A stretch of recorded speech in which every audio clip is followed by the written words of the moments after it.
Go and open your freezer, and somewhere near the back, you'll see a bag with no label, no date, and a crust of ice across the top. You don't know when it went in, you're never going to eat it, and you won't throw it out either, because that means admitting you wasted the money. So it just sits there. Japanese households don't have this problem at all, and it isn't because they own better appliances or bigger kitchens. It's the complete opposite. Their freezers are a fraction of the size of American ones, with less space and far less storage, and yet somehow far less waste, and their food comes out fresher too. The reason for this is 12 freezer habits. They're the reason a Japanese freezer keeps food perfect for months while yours slowly fills with bags you're scared to open. Learn them, and you stop throwing away money every time you clean out that door. By the end of this video, your freezer will actually start saving you money and cut your cooking time in half. And number 9 is an ancient habit that will make some of your food taste better than the day you bought it, which sounds impossible until you see why it works. The first habit is about when you freeze something, and it decides everything that follows. In most American kitchens, freezing is a last resort. The meat goes in only when it's a day from turning, the spinach only when it's already starting to wilt. So by the time you decide something needs freezing, you've already lost most of what you were trying to save. A Japanese family does the exact opposite and freezes on the day they shop, while everything is still at its absolute freshest. The meat is trimmed of anything you won't eat and portioned into the exact amounts they'll cook in one go. So a big pack becomes 4 flat dinner-sized portions rather than 1 frozen brick. The fish is cleaned and prepped, and the vegetables are washed and cut down while they're crisp. For them, the freezer is where food goes while it's still at its best, not where it gets rescued at the last minute. Once you start thinking that way, freezing becomes the first thing you do with good food instead of the last. And how you freeze it in that first hour decides whether it survives at all, because most of the damage happens before you ever notice anything is wrong. That brings me to the second habit, which is all about speed. And the trick the Japanese use for it is beautifully simple. They press the food flat and thin before it freezes, often laying it directly on a metal tray, because aluminum pulls heat away from the food far faster than plastic or glass ever could. Speed is the whole game here. When food freezes slowly, the water inside it has time to form large, jagged ice crystals, and those crystals grow big enough to rupture the cell walls of the meat or the vegetable from the inside. Later, when you thaw it, all that moisture drains away and leaves the dry, gray texture that makes people swear off frozen food altogether. A thin, flat layer freezes through before those crystals get the chance to grow, so the texture stays locked in. It also stacks completely flat, so it takes up almost no room in a small freezer, and it thaws in minutes rather than hours because there's no dense frozen core buried in the middle. You end up with better food and more usable space, and all you actually changed was the shape of what you put in. Now the food is frozen properly, which leaves one obvious problem, which is whether you'll ever manage to find it again. The third habit is the one most of us are secretly guilty of, and it's how Japanese freezers stay perfectly usable at a fraction of the size. Take a proper look at how yours is loaded right now, because there's a good chance it's a pile. A bag of peas thrown on top of a tub of something, a loaf of bread wedged sideways, and a slab of meat flat across the bottom holding everything else up. If you have to dig through a pile like that to find anything, you've already lost whatever's underneath, because it's been condemned to be forgotten. Stacking is how food dies.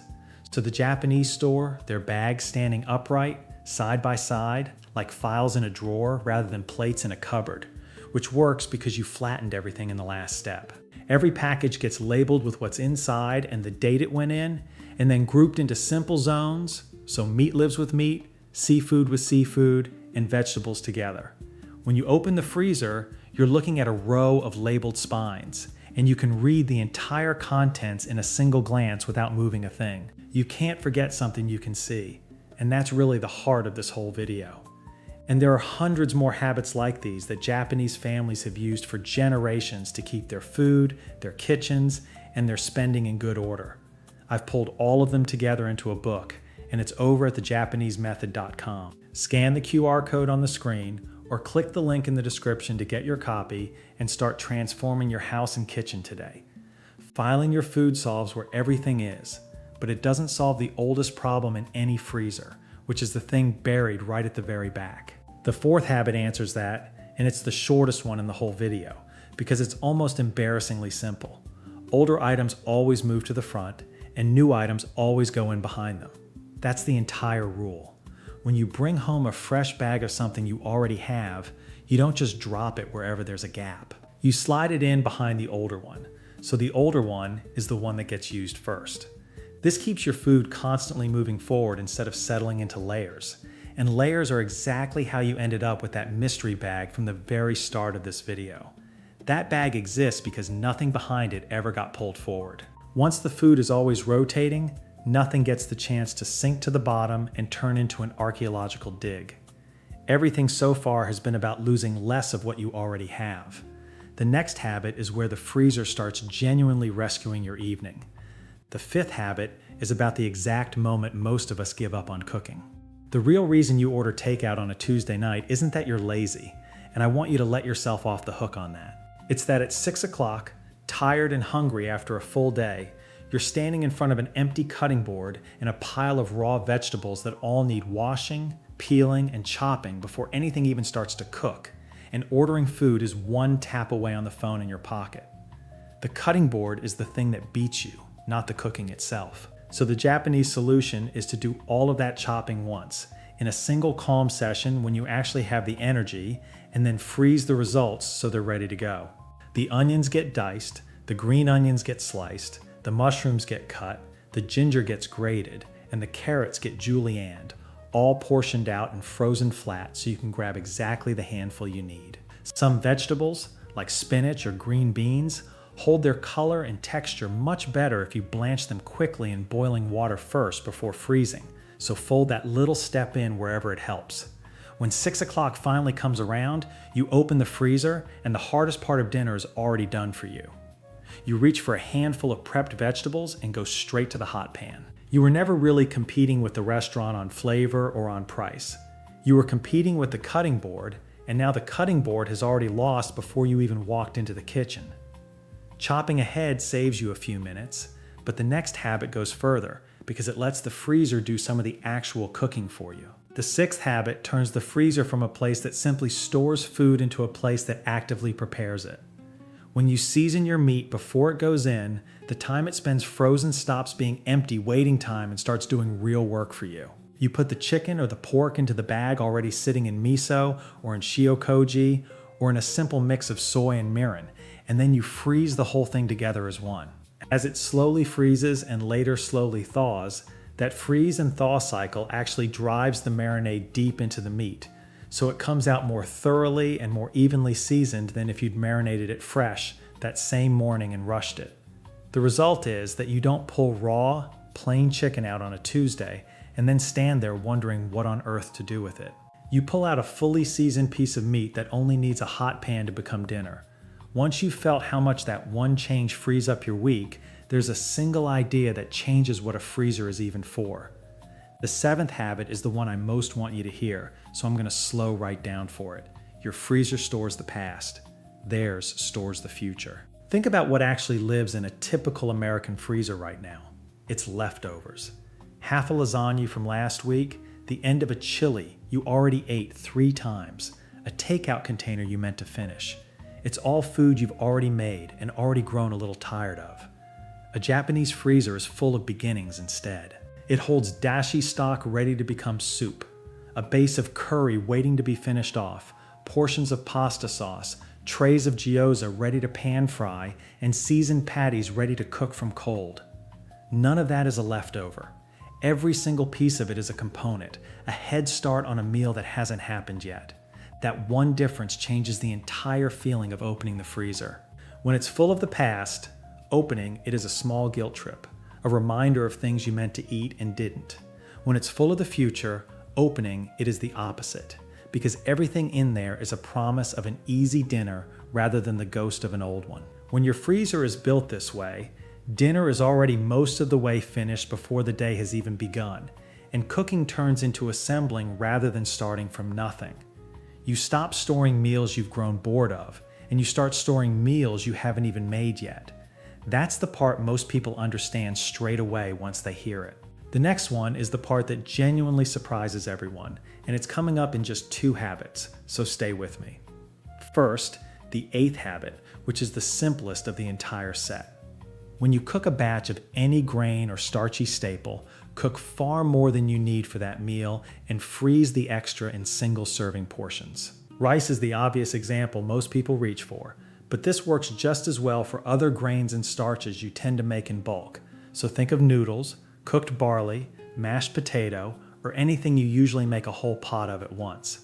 You freeze them flat in individual portions, and then on a busy night, you reheat exactly one straight from frozen. You do the work once and eat from it 5 separate times, and the freezer quietly holds the difference for you. Everything up to now has been about losing less. This next habit is the exact opposite, because it's about the freezer making food genuinely better than it ever was fresh.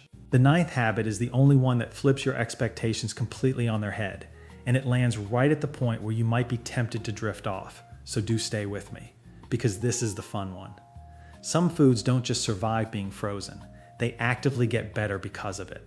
Mushrooms are the headline here. Fresh mushrooms are mild and a bit watery, but when you freeze them, the ice crystals rupture their cell walls, and that same damage that would ruin a steak triggers an enzyme reaction inside the mushroom that produces a compound called guanylate, which is one of the main natural sources of savory, umami flavor. In plain terms, frozen mushrooms taste stronger and richer than the fresh ones you started with.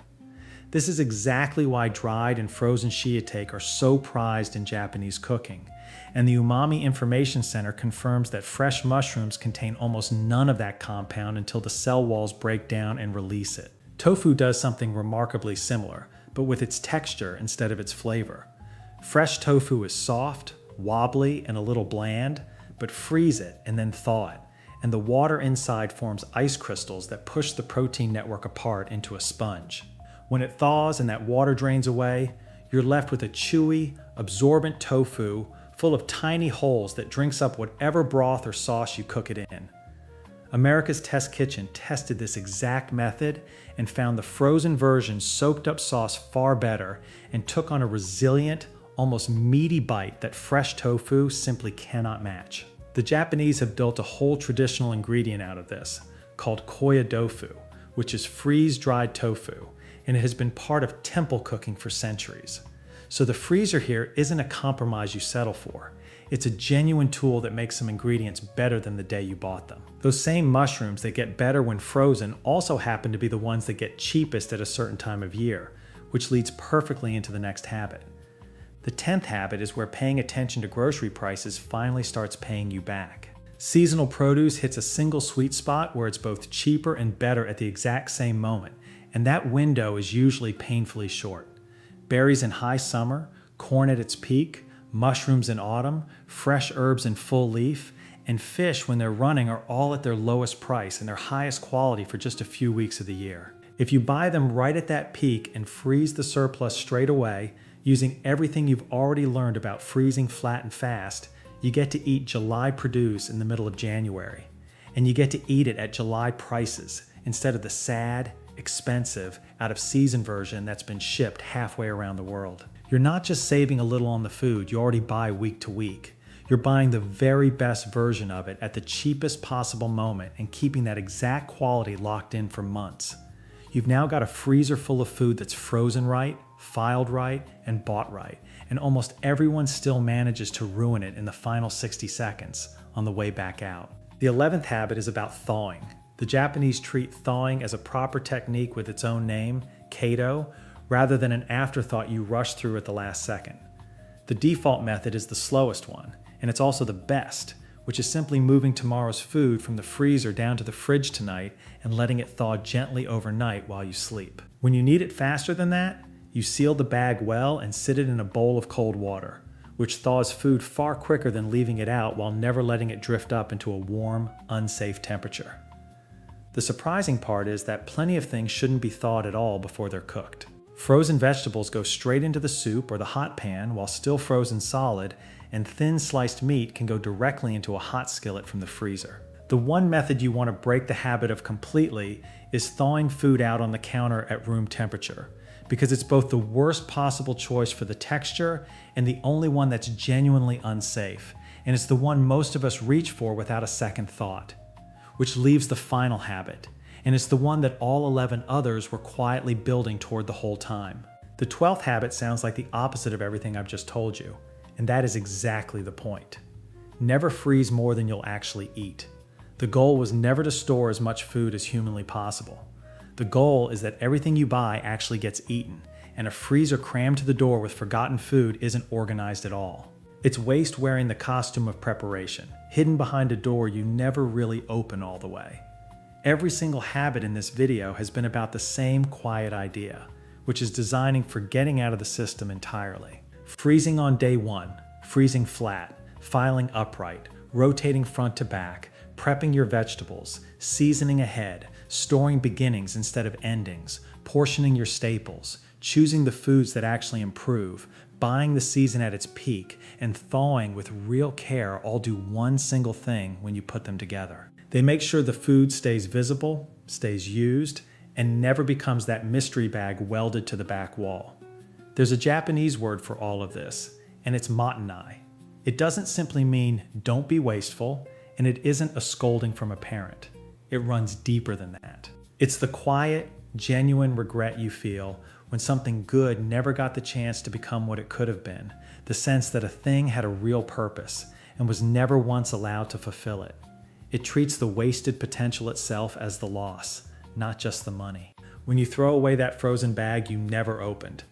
Matanai is the feeling of the meal it was supposed to become, the money it quietly represented, and the care of everyone who grew it and caught it and carried it to your store, all going into the bin together in one single motion. That's a heavier feeling than most of us let ourselves notice, which is probably why we freeze things instead of facing it. You already knew that feeling the exact second you found that bag at the start of this video. You just didn't have a word to hang it on, and now you do. You don't need to attempt all 12 of these this weekend, and I'd honestly rather you didn't even try, because turning your whole kitchen into one enormous Saturday project is exactly the trap this entire approach is designed to help you avoid. Start with one single habit. Freeze something flat on the same day you buy it, or stand your bags upright so you can finally see every one of them, and then just notice how it slowly changes what actually ends up in your bin at the end of the month. Your freezer was never too small, and your willpower was never really the problem. It just needed a system where forgetting simply isn't one of the options anymore. Let me know down in the comments which habit you're going to try first, and tell me what you found lurking in the back of your freezer when you actually went and looked. Now that's it from me. Thanks a lot for watching. And if this was useful to you, share it with someone who could really use it, and hit subscribe so you catch the next one. Until next time.